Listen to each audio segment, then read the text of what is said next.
on my way.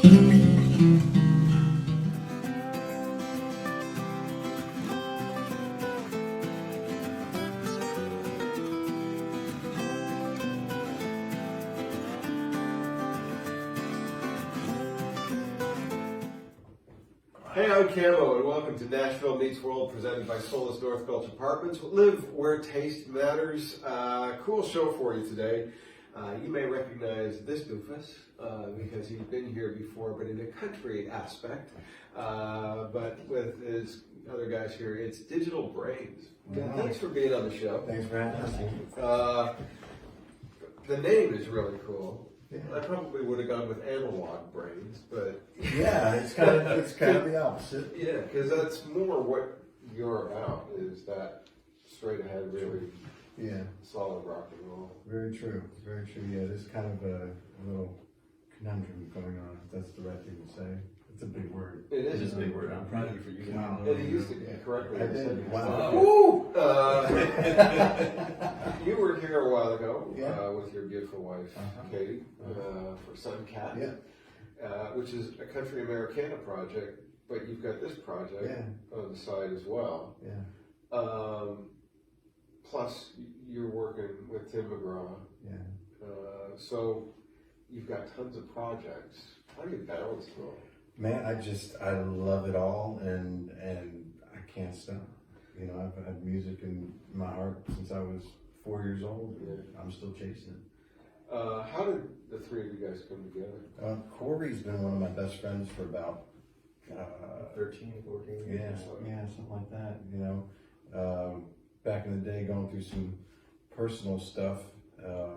My first marriage, him and his wife lived right through the woods from me in the condo complex, my apartment complex. That sounds just moderate and disturbing. Yeah.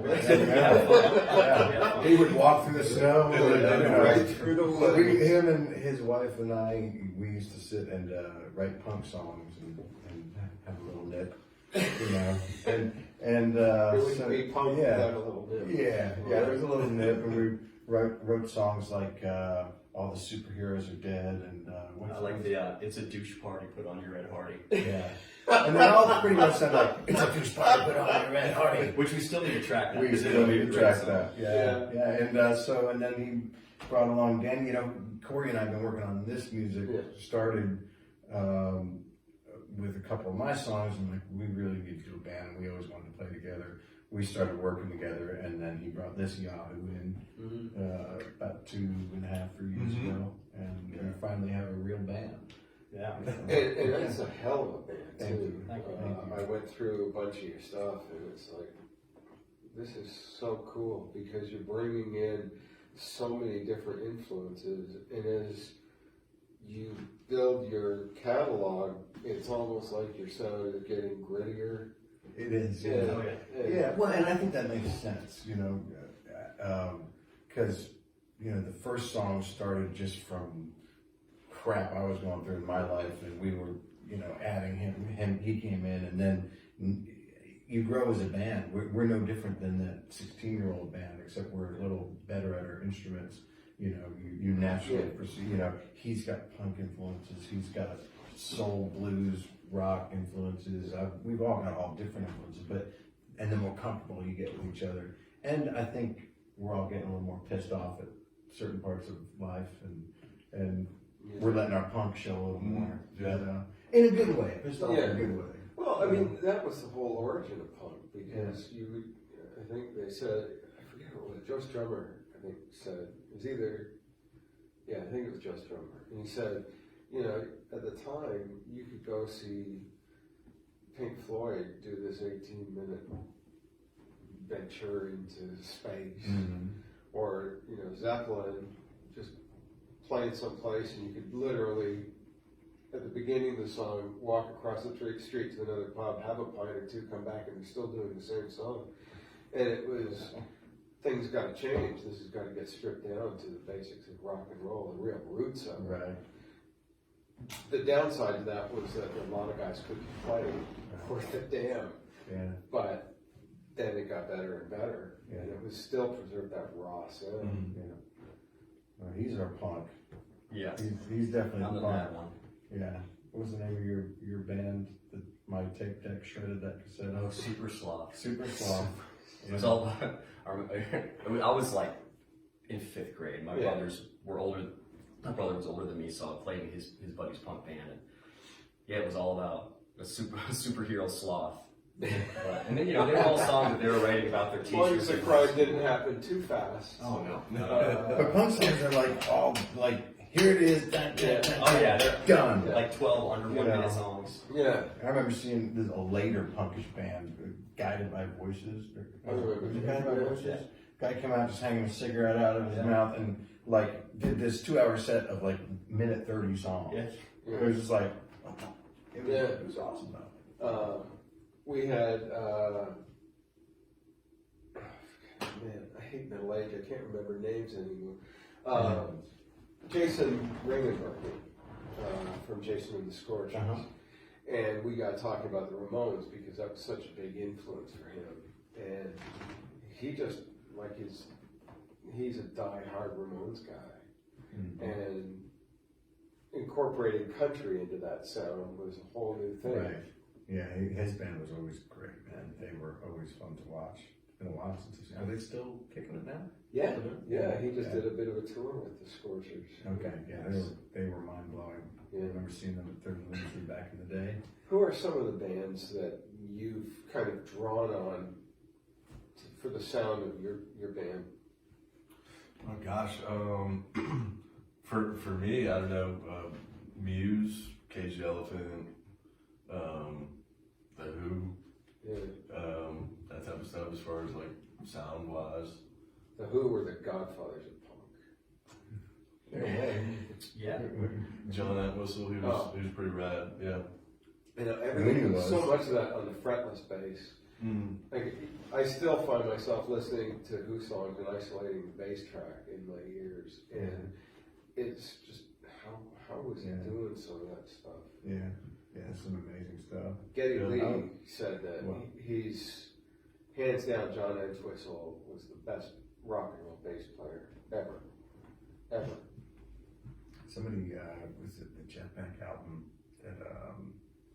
that Ronnie Wood played bass on. Oh, That's a punky ass bass player right there. That's good. That's well, good Beck stuff. and Ron Wood together. Beck and anybody together. Yeah. My influences were like for this music, you know, it's anywhere from Foo Fighters, Soundgarden, you know, even U2, that kind of stuff. And my stuff it's very Bad Religion driven. Actually, I take a lot of the rhythms that I come up with from Jocko. Oh, cool. And in my opinion, he's the most punk rock bass player that's ever lived because whatever genre he did, you heard him and you knew what he did, and he didn't give a shit about whatever he was supposed to do. Yeah. You know, but in a sense, what he played was so raw and real. It's like, I want someone to watch me play through our music and feel that same thing where it's just very organic and not trying to fit into any mold that you're supposed to be. And when you listen to all the tracks that you guys have, that's really obvious. You're not trying to fit into any mold. It's this is us playing the music we like, and sometimes it drifts this way, sometimes it comes over here, sometimes it's just straight ahead rock, and it's all there's different. And it's in your face. When you see us live, we just I don't care if there's one person in the room. I'm playing like there's 20,000, and I know he is.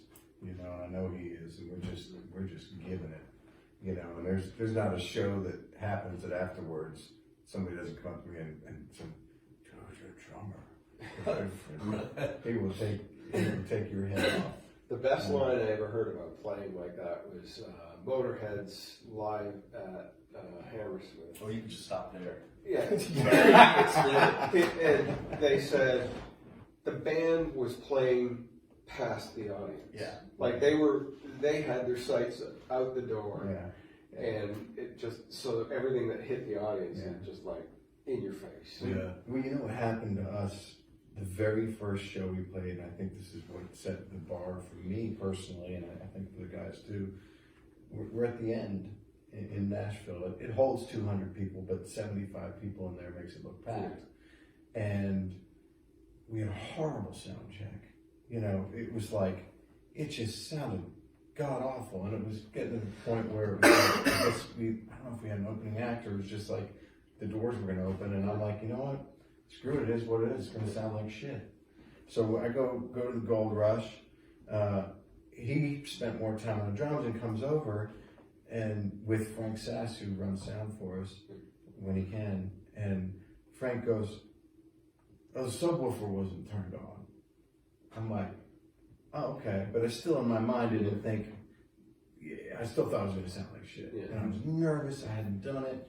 We hadn't done a show as a band yet, you know, and no matter how many thousands of people I played for in my life, to get on stage and be the guy with the mic in front of me and do our songs scared the hell out of me in that moment. So I had a couple hot toddies and was feeling a little buzzed, but we walked out on that stage, and when we walked out, there was maybe 70 people in there, and they were all by the bar. But what happened was we walked out, and they all walked and met us up at the stage. Usually you're going, "Come on, we're starting the show," but it was we walked out, and everyone came and met us, and we hit that first note, and the subwoofer was there, and I was like, "This is it." It was awesome, and I walked off that stage. I felt like we just played Wembley, and I just kind of, I guess I promised myself that I would always play with that feeling. Yeah, you know, it was awesome. It's almost, well, we got nothing to lose. Well, and we had nothing to lose. I mean, we're a little older than most guys starting rock bands right now, or I am, you know. But it's like, whatever, man. Is it hard for rock music right now? Because I mean, every genre of music is kind of being watered down. You know, I can't necessarily speak for whether it's hard for rock music or not, but I think it's harder for all music overall, because anyone can put it out there, which in a way is easier, but it's so oversaturated, and there's a different labels, and the people with the money have a different control over it. They've always had a control over it, but now they got a different control. You know, there's a lot of money to be made that a lot of people that are getting spins aren't seeing. Yeah, it's not finding their way down. Yeah. The labels are quite happy. Oh, they're happy. They're making many dollars. Yeah, streaming, but nobody likes streaming with the labels. Yeah, but the good thing for us is we started this as a no pressure band. It's not a no pressure band anymore because we're trying to make it go somewhere. But what I tell everybody that I try to get on board is, I'm going to be doing this band in 10 years, 20 years, 30 years if I can. We're still going to be rocking out. So we're doing it from here because that's where it started. I get the impression, because you mentioned the Foos, that Dave Grohl still runs that band like a no pressure band. Oh yeah. But they've got so much pressure on them. But he's different every time.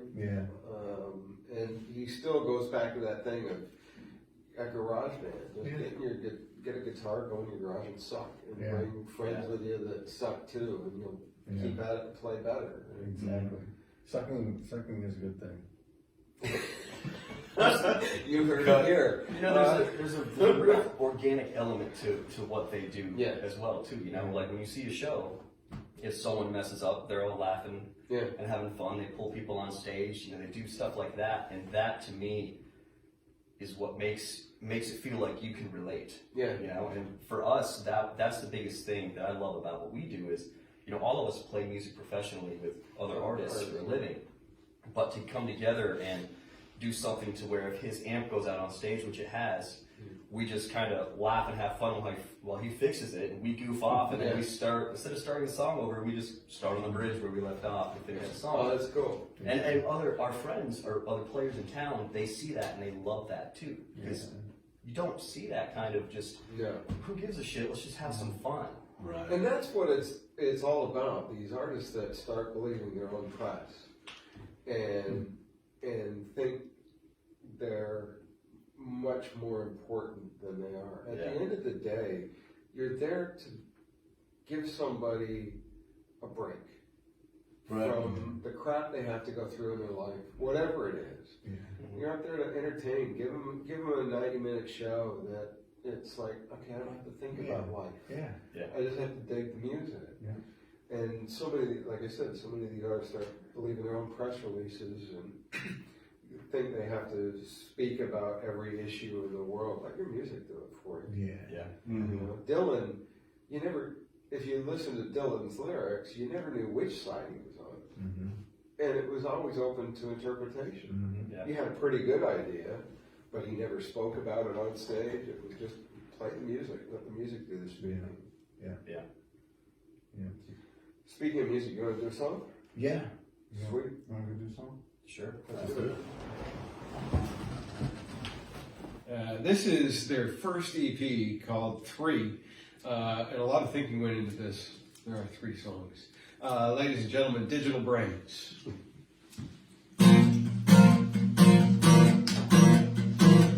I'm looking for a heart that don't keep breaking. I'm looking for a soul let me down. I'm staring at a page that's been unwritten. I'm looking for a fight that knocks me out. I'm so from wearing down. I'm reaching out for the light at the end of the tunnel.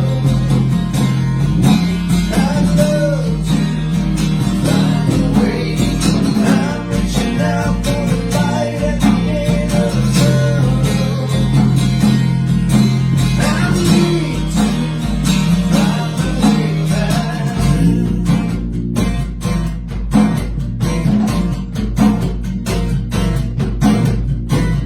Having let that, I'm still searching. I'm walking on the pieces left of me. My perfect little world is always changing. And what I want will never be enough for me. I'm so worn out from wearing down. I'm reaching out for the light at the end of the tunnel. I love to find a way. I'm reaching out for the light at the end of the tunnel. I need to find a way back.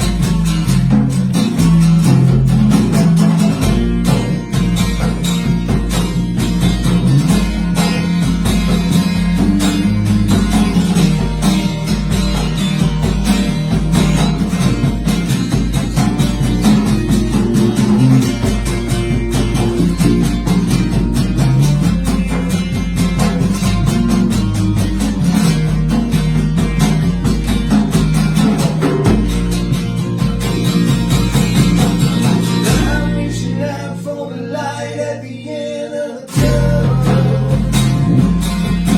I love to find a way. I'm reaching out for the light at the end of the tunnel. I need to find a way. I'm reaching out. I'm reaching out. I need to find a way. I need to find a way. I need to find a way.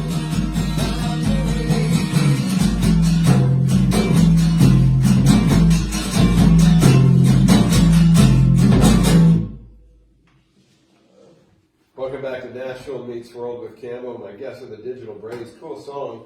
Thank you, man. How did that one come about? Did I sound really Canadian? About? there? About? About. Yes. About. For sure. Sometimes it happens. Well, you know what?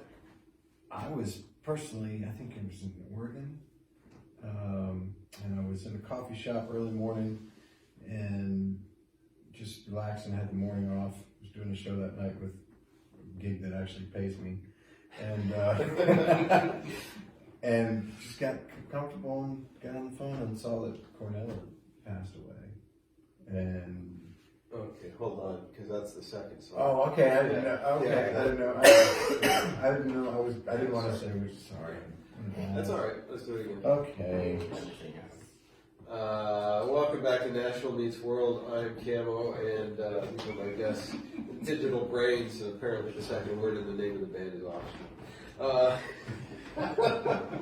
What inspires you to write songs? I mean, that was a cool song. So, how did that one come out? Oh, that was just. It's an older song too. Yeah, that was one of the first ones. That was when we first started. That would have been. Well, I'll tell you exactly what it was. My ex-wife. Yeah. So many songs. Not that I want to give you credit, Yeah. but no, man, it was a hard part of life, man. You're going through that stuff, divorces, and I was mad. Yeah. I was mad, but I knew there was something else out there, you know. So yeah, and that's where that one came from. I try to write from honest places, and that one happens to be one that I wrote, and then it became a band song. But you know, as we've gone through time, you know, we've written more that are just it's really the three of us in on it. Is it a different writing process from your other projects? Because you're out on the road playing guitar with Tim McGraw. You were with Big and Rich. Mm-hmm. You and Katie have Sunkat, which is a more Americana country thing. How is the songwriting process different for this project than something like that? Well, my favorite times with this band, the way we write, is different because all three of us are in there, you know, throwing riffs around and going, hey, you know, what about this, what about that? And we are always bouncing ideas off of each other, and then we're throwing lyrics on. You know, that's where we're sitting now. You're doing it kind of the opposite way than most Yeah. country writers would do it, is write the lyric and the melody kind of at the same time, but you come up with the riffs. Yeah, I mean, we have earlier songs like Tunnel and the one we're playing later that, you know, kind of came to me personally, and then we made them a band song. But, you know, and that happens with Sunkat sometimes. That happens with trying to write songs for people in Nashville.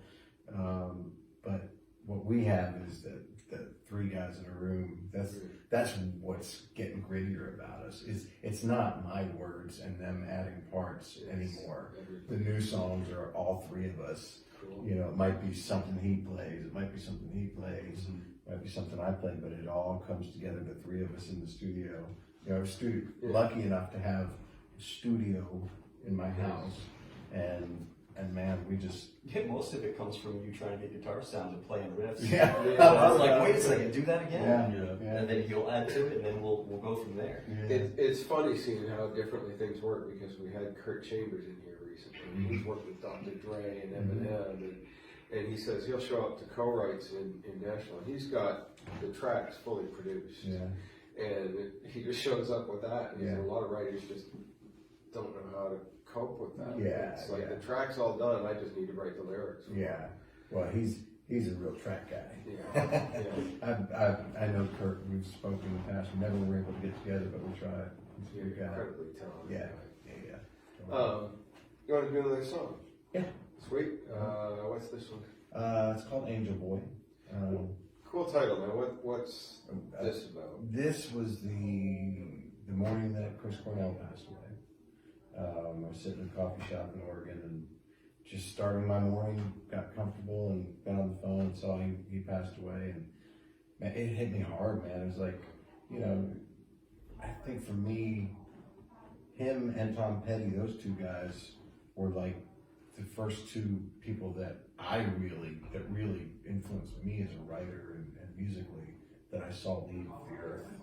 You know, and man, it just hit me hard, and I went to the back of the bus, and that song came out in about 15 minutes, and these guys really helped put an awesome stamp on it and make it into our kind of thing.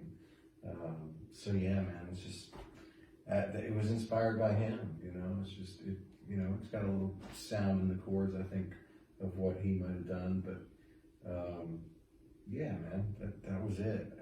Chris Cornell was a freaking genius, and it's so sad that he had to leave us. You know, so, Well, let's go to the song. Once again, Digital Brains.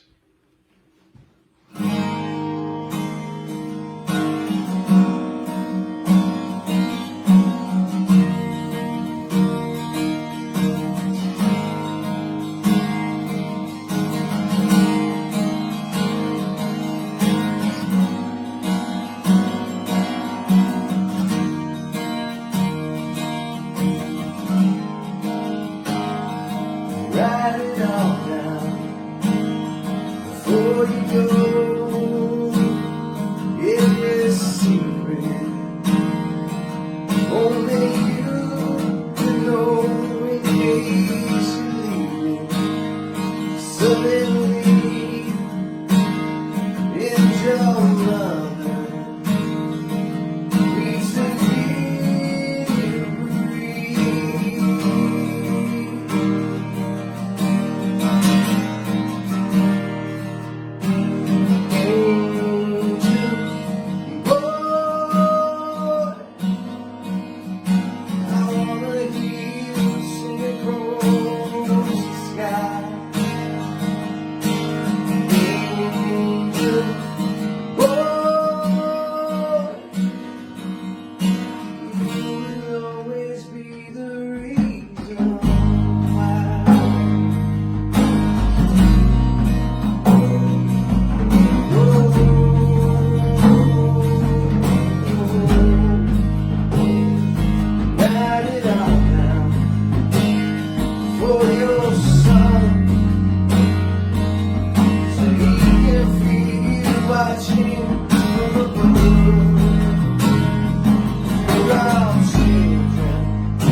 Good job. Good job. Great playing, bro. That bongo you played. That is a nice bongo. Djembe? You gotta return that ukulele. Yeah. Really nice bongo. It's getting harder as our rock heroes leave us. Yeah. And it's even worse at the ones that are surprising. Patty, Joe Strummer, I think that was the first one that hit me because, I mean, that was early 80s? No, 80s. 80s, late 80s, early 90s. And that's when I thought, man, the guys that I listen to are packing off. Yeah. And then the ones that, you know, like Tom Petty, Chris Cornell. It's just amazing. But they leave such an imprint on music. Totally. It's an irreplaceable voice. Yeah. You know, like no one's ever gonna sound like Cornell, and if they Yeah. do, He can get close. He sings better than me, but I'm a singer. So funny. He actually sounds a lot like Cornell. But you hear I him. don't know, but thank you, man.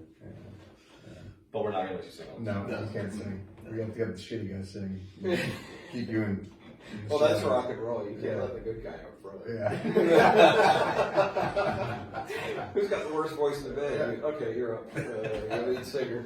I will say though that song Angel Boy, anytime we played that live, we always kind of throw it in the middle of the set, and it's a showstopper, man. You can hear a pin drop. People pay attention, and it's cool. It's a moment.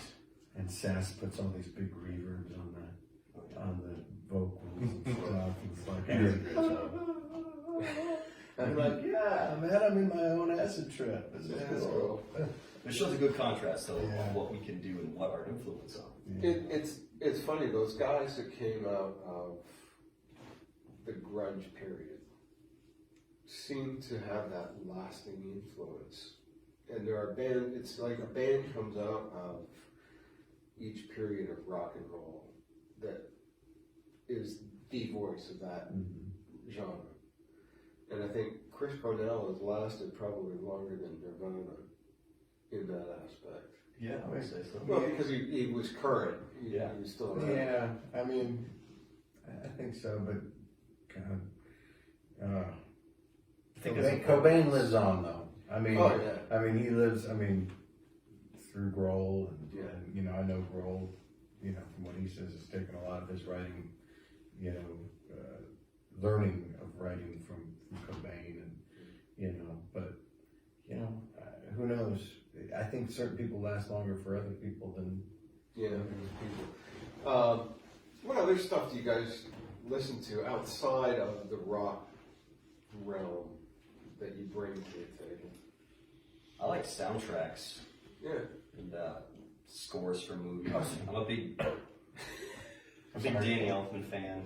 Oh, Danny. I love all his work. I'm a big horror fan, so I like listening to soundtracks. a big what fan? Horror. Oh, horror fan. Okay, sorry. 2 syllables. Okay. Yeah. Can you do anything? Sorry. Conversation. I mean, I just sorry. Go on. Yeah. But I like a lot of that. I like a lot of reggae, and I like Taylor Swift. She's good. Yeah. I like a lot of stuff. Yeah. Not really that big into what's on the radio at all. Yeah. Yeah. How about you, Daniel? What you got? I'm real into like some of the indie, like whiny rock, like Ryan Adams and you know Martin Sexton, Bruce Cockburn. Like I kind of go down those paths a little bit, and then I'll go to 9 Inch Nails or you know, was it Toy Matinee or what was the one that we went on the road trip? Tycho. Oh yeah, that's good stuff. You get to kind of go down that road. Yeah, And Top they're Cop almost- 1983 and Tycho's. Yeah. The Night Game. Yeah. They're really cool too. I'm not picky. I used to be the guy that said, man, I love everything except for country, and I even love country now. Yeah. Especially being in Nashville, it's taught me a lot. So, My highest amount of spins lately on trips, because usually if I'm home in the studio, I'm working. Yeah, You know, if it's if a session's over, I'm working. But if I'm on a plane or a bus, you know, lately it's been Vince Gill. Really? Tripping back through his stuff and God, You could do a lot worse. his voice, his guitar playing, and him and ELO have been pretty much my main staples of things I'm listening to right now. That's Yeah. really. Yeah, awesome stuff. Vince will be happy to hear that. Yeah, Yeah. yeah, he's awesome. You know, he's the best. I love it. Have you ever seen his studio where he's Yes. got all his guitars? Yeah, I was there doing something with Aggie one time. Oh, yeah, it's awesome. Scary. Yeah, it's going to barf. Yeah. Here's a drawer with a 61 strap. You know, Yeah. here's a drawer with a 58 That's cool. Les Paul, you know. The code to the keypad. So it's time. You've done this. Yeah. Ask and answer. We reach out That's to what you we want, I think. before we show. So I'll mess these about here. Pick a question. These are questions. If you'd like your question on Ask and Answer, just send us a message and we'll put it in the ugly cookie jar. Oh, this is easy for me. Do you have the same? It's funny that Steve Goody of Nashville, Tennessee asks us. The question is, what's your favorite cheese? Danny, go. Munster. Monster. I like a lot of that. I don't have a favorite. I just eat whatever cheese I can find. I love cheese. Okay. The Gouda cheese. That's my favorite. I was gonna say, Steve Goody. Gouda is my favorite. Yeah. Smoked. Thank you for that, Steve. I think. Thank you, Steve. If you'd like your question, like I said on Ask and Answer, just send us a question, and there are better questions than that. There are worse questions. There are. Well, thank you, Steve. Yeah, for that question. Good talk, Steve. So Digital Brains are about to head out on your first major headlining international tour. Who opens for you? Who opens for us? Danny, go. Tim McGraw? Yeah, because Tim can use a boost. Man, I honestly have never even thought of that. well, Jesus. I mean, sure, if he's back. I mean, isn't he supposed to show up anytime now? He could open up for us. I don't know. Like, I don't know. I don't know. I mean, I would love to open up for Foo Fighters or Bad Religion. Yeah, but they're not going to open up for us. Exactly. They're bound to hit the downside of their career. Okay, sometime. Foo Fighters are going to open up for us. You heard it here, girl. Or at least a double bill. Yeah, come Roll on. it. We'll swap. When the Foos hit the skids, you've still got a gig opening up for these No, guys. you know what? Maybe like Jet. Are they still around? Jet? God, they were so cool, man. And then it was like we thought rock and roll was alive again. And it was like, no, it's not alive again. Yeah. And then, you know, other bands, but whatever. That's all I got. Still, the Foos are a great opening act. Thanks for being here. Hey, thank you, brother. Thank you. I appreciate it so much, man. Where can people find you on socials and stuff? We are Digital Brains Official on Instagram, Digital Brains the Band on Facebook. We don't even really ever get on Twitter. And we are digitalbrainstheband.com for our website. I told you, I really dig your stuff. Thank you, man. And get grittier. We're getting grittier. It's definitely doing it. We're getting grittier. And you can find music on Spotify. Yeah. New release coming out. You can? Oh, are we on Spotify? You Yeah. can find music on Spotify? Our music's on Spotify. actually. We'll add something to our playlist so people can figure it out. November 15th.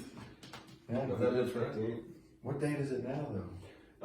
It's Halloween. man. Well, it's Halloween as we record this, and this is sometime in mid-November when it airs. So it may or may not be available now, the new single. What's it going to be? November 15th, we have a song called The Itch coming out. Excellent song. Here's another one. We just had The Itch came out on. Our single The Itch just came out on November 15th. Right. Option 2. That's option 1 and option 2. Or just leave it all in there. We'll leave it all in there anyway. You can't look much worse. But we are playing. Sorry, Steve. But we do have a show on December 16th at the Basement East with True Villains and Noise Pollution, which is an AC/DC cover band that I play with. I want to be there. You're gonna be there. I'll put you on the list. Excellent. Yeah, I'll be there. I'll put you plus 30. Plus 30. I don't even know 30 people. Can't Anyway, thanks for watching. You could be one of the 30. Thanks for watching Nashville Meets World. My guest today, Digital Brains. Please go and check them out on socials and go and download, stream, whatever you can possibly do to get their music. And if you're going to be in town December 15th, go see them at the Basement East. I'll be there. Thanks for watching the show today. Make sure you catch me every Sunday at midday on Chris Country following the Bobby Bones Show all across the UK. And on Thursday mornings at 9:30 with Jody Crosby and John Wolfe on 88.9 Tamworth FM. Thanks for watching. We'll see you next time. Peace. This guy's cool.